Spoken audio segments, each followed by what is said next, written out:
Users are provided with a feature to flag cases as per their preferences. This flagging of cases is internally within the lab only and not visible to any external user.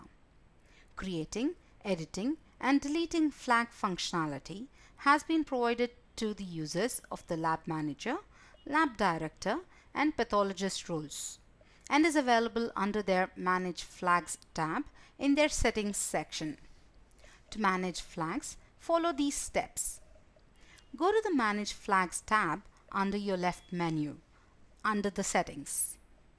All existing flags will be listed here. To add a new flag, click Add and provide a flag name and save.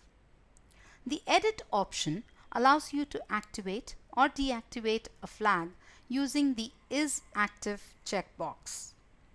Using the Delete button, you may delete a flag. Using the Move Up and Move Down buttons, you can sort the order of the listing.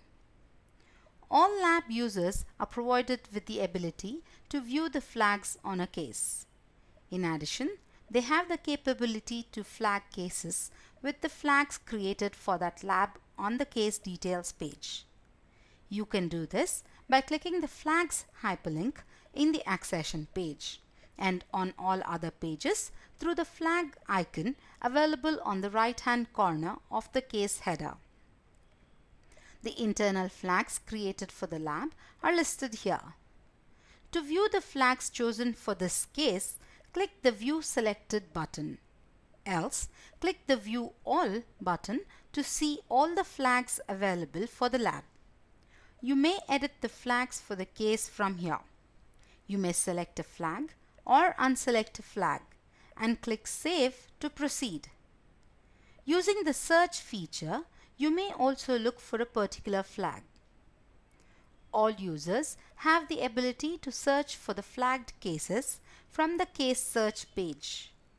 The Flags search criteria is available in the Extended or Advanced Search section, which can be accessed by clicking the More link available on the Case Search page. You can also run statistical reports to get a list of cases with any flags associated from under the Statistics main menu.